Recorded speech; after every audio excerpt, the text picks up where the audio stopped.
Better, good. I started my own camp and clinic program 25 years ago. Basketball has been the center of Ken Petoznak's life for most of his life.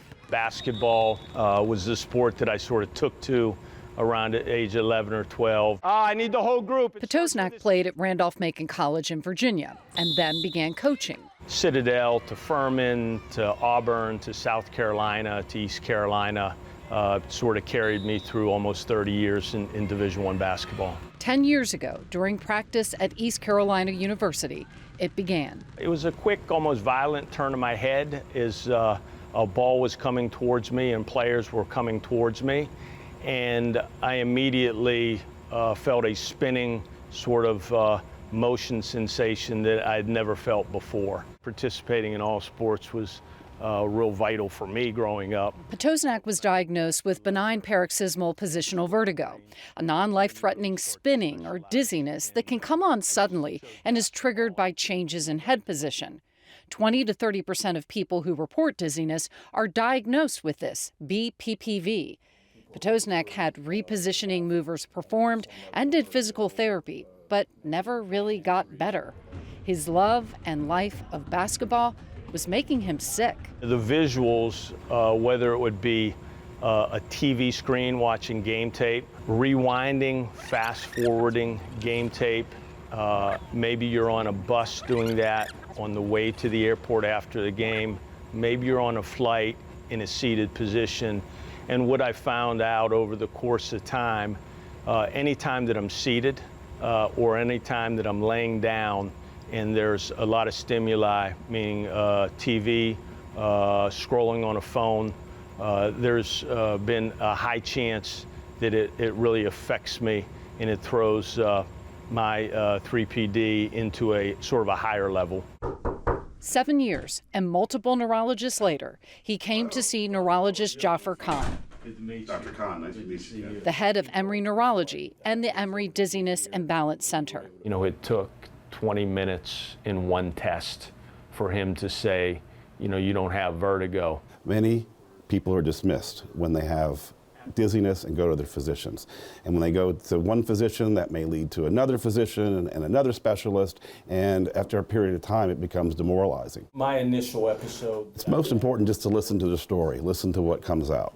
If you don't listen, then you're going to feed words to a patient, and the patient's going to give them back to you. And you're going to go down a wrong branch in the algorithm of what they ultimately truly have. Dr. Khan diagnosed Petoznak with 3PD, persistent postural perceptual dizziness. For many patients like Ken, it can take years to get an accurate diagnosis. Someone will tell you, I get dizzy when I walk down a grocery store aisle. I get dizzy when I go down an escalator. I get dizzy when I get up from bed and start moving around and getting ready for work, take a shower, moving my head, putting on clothes, bending over. In 3PD, your brain stays on alert, overreacting to normal motion or visual input. Symptoms include a constant feeling of rocking, swaying, or being off balance. Standing or walking tends to make dizziness worse, while lying and sitting down often helps. It's triggered by motion, busy visual environments like grocery stores, crowds, scrolling on a phone, driving in traffic, or even watching fast-moving TV scenes. Symptoms can get much worse during certain activities, especially when moving your head, being in a busy place, or being stressed. 3PD is about how the brain is processing balance signals. It's not a mechanical problem. Because the condition is so stressful, people often have increased anxiety, which only makes symptoms worse. 3PD for me. When Petoznak had his first episode in 2015, 3PD wasn't even named yet. It was officially named in 2017 by a group of experts on vestibular disorders. We never called it 3PD, but we called it visual motion sensitivity. So we always had motion sensitivity as part of our therapy. So we worked on it, but not to the extent that we have now. Always do more than one set. Lisa Heisel-Gillig is a specialized vestibular physical therapist and teaches about 3PD and other inner ear conditions internationally. And one of the things is, how confident are you in a crowd? And that, that's an easy way to diagnose that they don't like crowds. The other thing is escalators. A lot of people with migraines and 3PD don't like escalators. So we can kind of, move towards knowing what's going on. And then we do a dizziness handicap questionnaire where it says, do quick head turns bother you? How about grocery stores? So once you do the questionnaires, you can almost diagnose them. All right, so go ahead and turn your head 5 times side to side. Heisel Gillig is working with people who spent years trying to get better, but it was the wrong diagnosis and treatment. I always say that we're starting right now. This is, you can get better from this point on. Try to not, think about the past. 2, 3. The most effective treatment for 3PD is habituation therapy. What we start off with balance and walking, because they won't walk and turn their head. So our walking test helps us to know whether they're, really apprehensive and hesitant about moving their head, or like walking with their eyes closed. So that's how we start. 5. There's increased activity in like the prefrontal lobe where they have attention and also in the parts of the brain where visual and motor systems are. So they're super excited. And then the vestibular parts of the brain are decreased activity. So you're not getting any vestibular input, you're getting too much visual input in that part of the brain. And so what we're trying to do is kind of calm it down and recalibrate the brain. Problem of being dizzy. Lisa sees patients typically every 1 to 2 weeks for a few months. A lot of bend over and just kind of look straight ahead. They're afraid to move their head. So that's what they do for homework. 1, 2.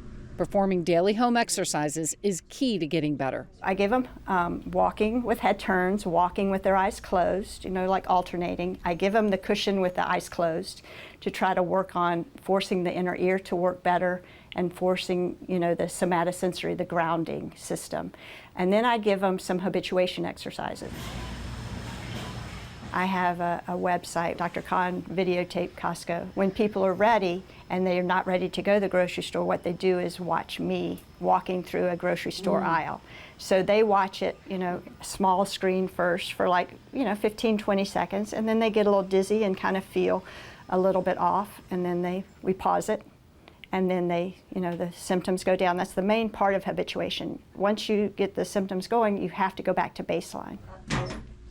They're so focused on their vision, we want to shift their attention. Try to ground yourself. Habituation therapy works because the brain gets used to movements and situations the patient avoided, relearning the proper way of doing things and responding less negatively to motion.